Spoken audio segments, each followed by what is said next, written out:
Ouais, eh ben quelle journée! Une catastrophe sur les marchés américains, les mastodontes qui perdent de l'argent.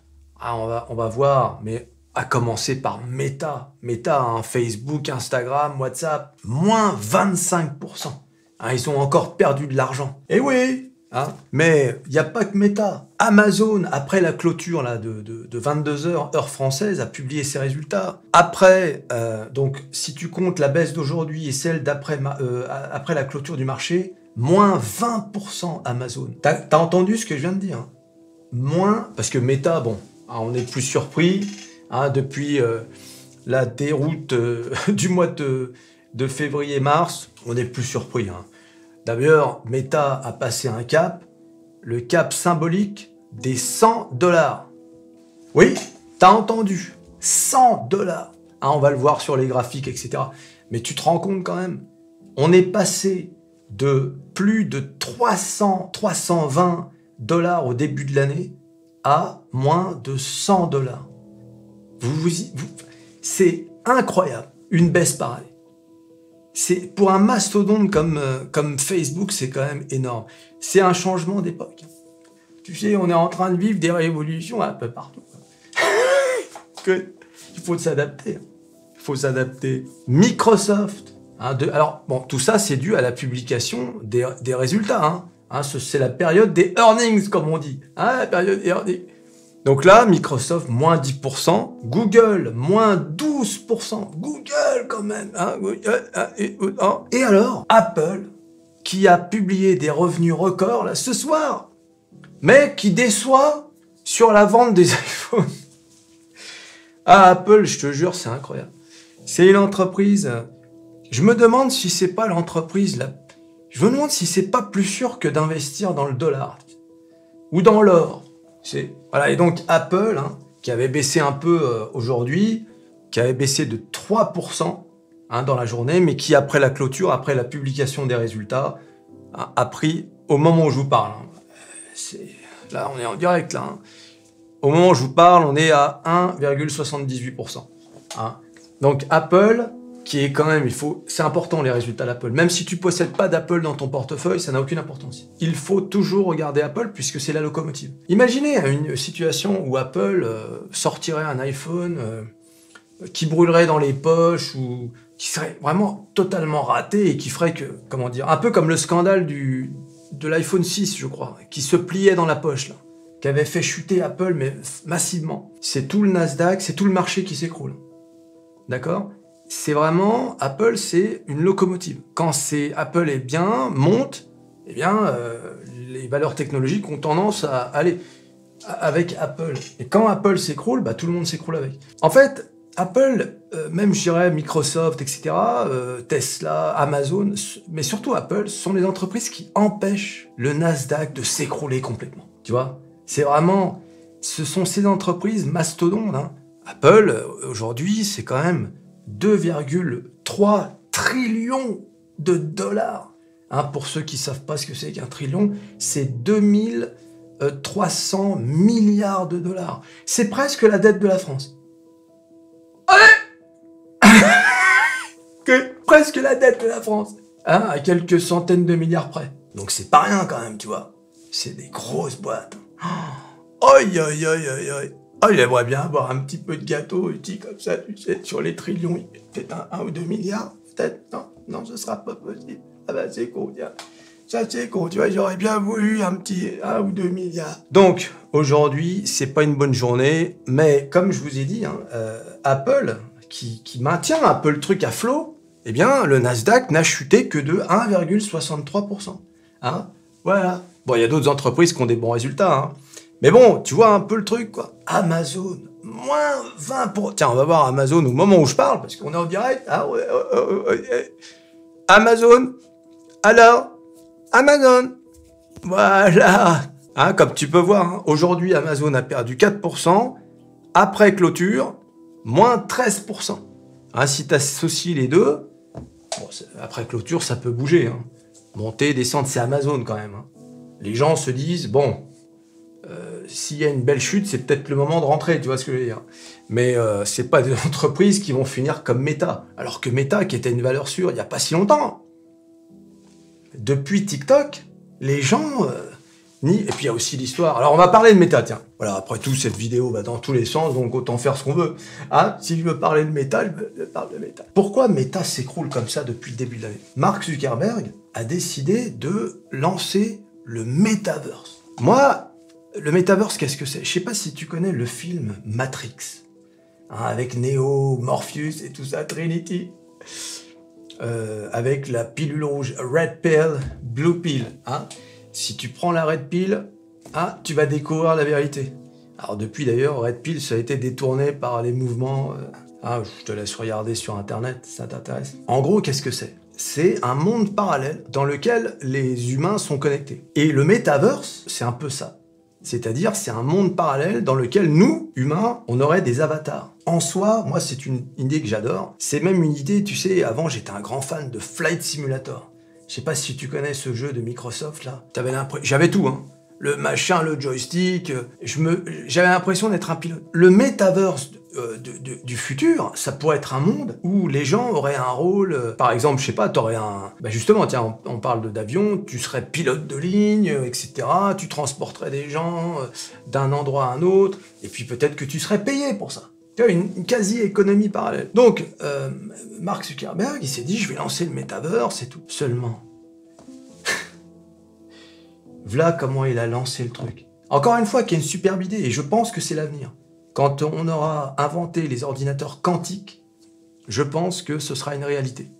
Et qu'on sera, bon, peut-être pas les mecs de mon âge, on sera peut-être morts, mais ce sera une réalité pour les jeunes. Il y avait un film de Spielberg d'ailleurs, Ready Player One ou je sais pas quoi, là, hein, qui parle de ça. Donc l'idée est bonne, mais Mark Zuckerberg, il a lancé ça avec des graphismes, on aurait dit des graphismes début des années 2000. Et même, qu'est-ce que je raconte, années 2000, peut-être, ouais, dans les fin 90, début des années 2000, des graphismes ridicules, mais tu te dis, qu'est-ce que c'est que ça?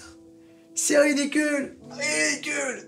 Quand je vois la nouvelle version de Flight Simulator, là, l'autre jour, j'ai vu une vidéo sur YouTube, j'ai cru que c'était vraiment un vrai avion. Non, c'était le jeu. Parfois, tu fais même pas la différence. C'est ça qui peut marcher dans le Metaverse. C'est que quand tu mets ton casque ou tu es sur ton écran, tu as l'impression d'être quasiment dans la vraie vie, tu vois. Ça, le mec qui sort ça, alors là, c'est pas 2,5 trillions de dollars. Moi, je mets toutes mes billes. Hein. Tout. Je vends tout ce que j'ai, je mets toutes mes billes dans cette société. Je te le dis comme je le pense. Mais là, la façon, il a présenté ça, c'était ridicule. Ridicule. Et le pire, il n'y a pas un mec dans son entourage qui lui dit « Mais qu'est-ce que tu es en train de faire ?» Donc ça, c'est la première raison pour laquelle Meta, personne n'y croit. Les gens se disent « Mais c'est quoi ça? Où est-ce qu'il va? On comprend rien. » D'autant qu'ils investissent. Et c'est pour ça qu'il faut quand même jeter un coup d'œil sur Meta. Faut pas jeter à la poubelle, parce qu'ils investissent des milliards de dollars là-dedans. Et un jour, la recherche et le développement, ça finit toujours par payer. Et moi, je pense que ça paiera, tôt ou tard. Mais ça va prendre du temps. Mais le problème, c'est qu'en mettant tous ces milliards, eh bien, c'est des milliards qui ne sont pas consacrés au cœur de métier de Facebook. C'est-à-dire, eh bien, la publicité. Hein. Facebook, c'est pas des posts où tu partages, tu racontes ta vie ou je sais pas quoi. C'est la publicité, tu vois. Et là, même ça, ils sont en train de perdre des parts de marché. Twitter, Google, TikTok, tous ces gens-là sont en train de ramasser à droite à gauche. Et le message qui est lancé au marché, c'est « Oh, on n'en a plus rien à foutre de tout ça, on va se consacrer sur le Metaverse. » Seulement, le Metaverse, c'est pas concret pour les gens. C'est pas... on voit rien venir. Il y a des trucs, là, ils ont fait une vidéo qui est pas mal d'ailleurs, où on voit un médecin qui s'entraîne à opérer un cœur, tu sais, elle a des trucs dans les doigts, là, des capteurs, et avant de faire la vraie opération, elle va s'entraîner sur le modèle avec un casque et tout, le modèle en 3D. Mais bon, c'est pas du concret, le marché veut du concret. Le marché veut pas de blabla, veut pas de rêvasse, il veut du flous, du concret. Alors, les revenus publicitaires, combien? C'est ça qui veut le marché. Il en a rien à foutre des perspectives, etc. Ou alors, ça c'est bien, dans un marché haussier avec des taux d'intérêt très bas, où là, tout le monde se prête à rêver. Oh bah là, tu sors n'importe... Tu sais, c'est un peu les startups, hein. Tu sors n'importe quelle idée, les marchés, oui, oui, allez, tiens, hein. Bah attends, quand les taux d'intérêt sont à 0, qu'est-ce que t'en as à foutre? Allez. Donc ça, c'est la première chose. C'est le métaverse qui prend pas encore. Les marchés sont pas encore... Le jour où ce sera largement adopté, où il y aura des revenus, en fait, qui seront générés par le métaverse, là, d'accord, la méta sera à 1000 $ même, 1000 $ l'action. Deuxièmement, bah, la concurrence TikTok, comme je disais tout à l'heure, qui prennent des parts de marché. Les gens délaissent Instagram. Moi, je vais vous dire mon expérience en créant cette chaîne. Vous savez que j'ai créé la même sur TikTok le jour même. Et j'ai créé aussi Instagram en même temps. Bon, bah, j'ai vite arrêté de publier sur Instagram. Hein. J'ai publié sur TikTok. Au bout de, 2 semaines, 3 semaines, j'avais 1000 abonnés. Hein. Sur TikTok, sur Instagram, 0. Ah, 0 abonnés. Donc forcément, il n'y a pas besoin de faire des études d'économie pour savoir qu'il y a quelque chose qui tourne pas rond. L'algorithme de TikTok, il est 1000 fois supérieur à celui de Facebook. Enfin, d'Instagram, en tout cas. Donc voilà, là encore, il y a une remise en question à opérer. Hein, et on a l'impression que cette remise en question, même YouTube a bien compris la menace TikTok. C'est pour ça qu'ils ont créé les shorts. Je sais pas si vous voyez les shorts, ce sont les formats vidéo horizontales, comme TikTok. D'ailleurs, moi, j'en fais aussi de temps en temps là sur YouTube. Qu'est-ce que je fais? En fait, ce sont des extraits, par exemple, de cette vidéo, mais à l'horizontale, que je publie de temps à autre, tu sais, pour remplir les jours où, par exemple, je sors pas une vidéo, ce genre de choses, tu vois. Donc, c'est pas mal comme format. Mais tu vois, tu sens qu'ils font quelque chose. Mais bon, Meta, ils ont fait aussi quelque chose. Ils ont sorti ce qu'on appelle les Reels. Je sais pas si vous vous intéressez à tout ça, les réseaux sociaux, etc. Mais c'est important quand même de se tenir au courant parce que l'argent, il est là. Hein. L'argent, il est là, les amis. Il faut que vous vous teniez au courant de toutes ces conneries. Donc voilà, donc Meta donne l'impression au marché d'avoir un peu abandonné son cœur de métier, qui était la publicité. Et c'est en cela que Meta excellait.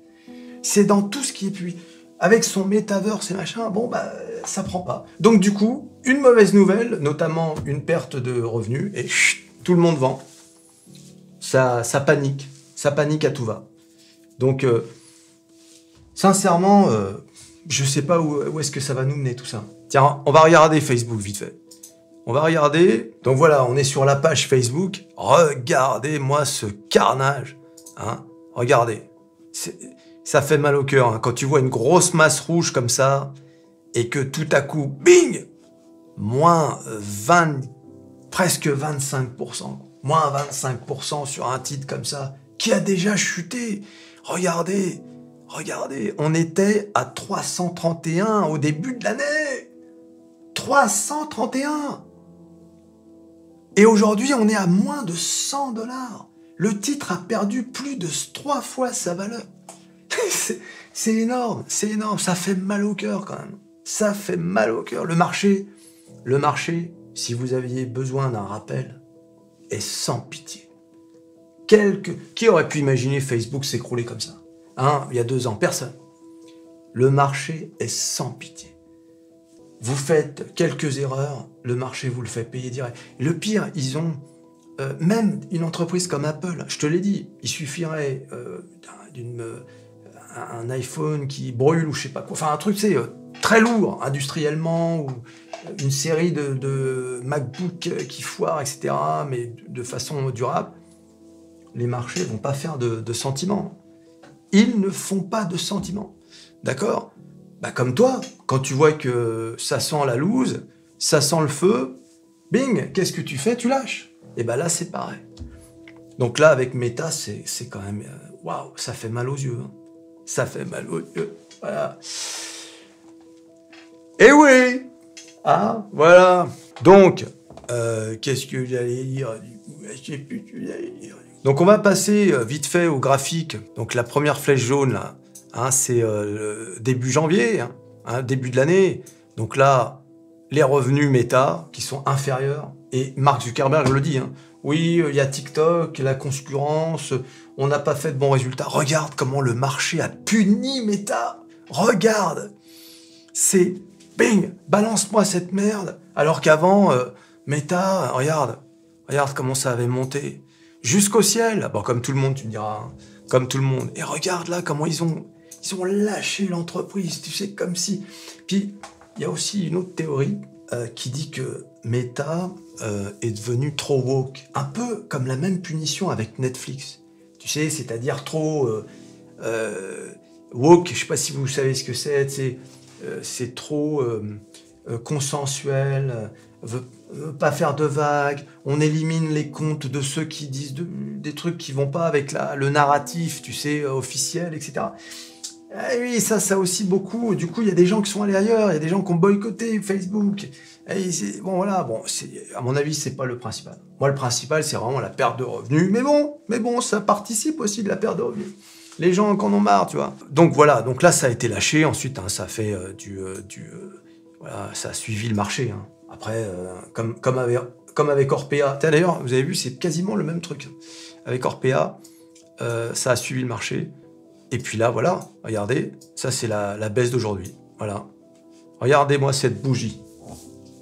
C'est beau quand même. Hein. Graphiquement, je veux dire. C'est presque plus beau que les graphiques de Metaverse. Alors maintenant, il faut du concret. Hein, Marc? Bon, il est toujours milliardaire. Hein. Le mec, il pourrait très bien se dire, bon, écoutez, vous savez quoi? Allez tous vous faire foutre. Je vends mes actions, je me barre avec ma femme. Hein, j'en ai plus rien à foutre de rien. Il pourrait, hein. Le mec, il est tranquille, lui, ses proches, les proches de ses proches, jusqu'à la Saint-Glinglin. Hein, toi, t'es là, merde, mes factures. Non, lui, il peut faire ce qu'il veut. Donc, d'ailleurs, ça rappelle toujours que l'argent possédé massivement, ça ne comble pas nécessairement un homme. Je te dis, Mark Zuckerberg, quand il a annoncé ses résultats en mars, là, quand ça a chuté... c'était début février d'ailleurs. Quand ça a chuté, il fallait voir la tête qu'il avait.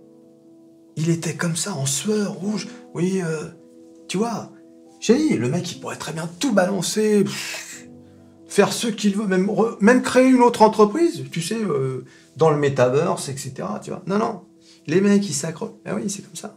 C'est comme ça, c'est leur entreprise. Bah, et Jeff Bezos, il a fait ça. Il a confié la direction d'Amazon à quelqu'un d'autre. Mais bon, le gars, il est là, hein, il est derrière, hein, il doit suivre. Allez, partage-moi cette vidéo hein, avec toute ta famille, tous tes amis, hein, n'importe qui, même des gens qui ne savent pas lire, des gens qui n'ont rien à foutre de la bourse. Tu me partages ça avec tout le monde. Hein, il faut faire connaître la chaîne. Hein. Sinon, ça sert à quoi? Hein, si on fait pas grossir la communauté, ça va devenir une communauté. J'aime bien les youtubeurs. Oui, alors, j'ai vu ma communauté. Oh, ben dis donc. Ah oui, carrément, t'as une communauté. Donc, c'est quoi? T'es le gourou? Il y en a qui manquent. Ah non, mais tu sais, t'envoies tous ces trucs sur Internet quand même. Oh, il y en a qui se prennent un peu trop au sérieux. Non, il faut pas se prendre ça. Moi, je dis, il faut être... faut être modeste, puis on est là pour quoi? On est là pour rigoler, pour se faire un peu d'oseille en ces temps difficiles. C'est vrai. D'ailleurs, c'est pour ça que j'ai créé la chaîne. Regarde bien quand j'ai créé la chaîne, le 16 juin. Qu'est-ce qui s'est passé le 16 juin? Eh ben, on était au plus bas avant la reprise qui nous a amené jusqu'au 16 août. T'as vu un peu? Eh oui. Comme quoi, hein, du bottom, là. J'étais dans le bottom, j'étais là. Putain, c'est pas vrai, ça n'arrête pas. Oh, je lui dis, tiens, plutôt que de rouspéter tout seul dans mon coin, je vais faire Enfin, rouspéter. T'es là, allez, encore une journée rouge, tu sais. C'est quoi les journées rouges se succèdent? Une petite verte, et puis derrière, moins 4%. Eh oui, hein. Ouais, c'est une année, je vous l'ai dit, hein, c'est une année rare. Rare. Et s'il n'y a pas un rebond en novembre-décembre, notamment après les élections, on aura, je crois, il faudra que je regarde dans l'historique, mais je crois qu'on aura vécu la pire année de toute l'histoire boursière. Je veux dire, c'est quand même assez surprenant. Parce que si on ne redescend, enfin, si on continue de descendre, on va avoir un Nasdaq à combien? À moins 45? Allez, salut.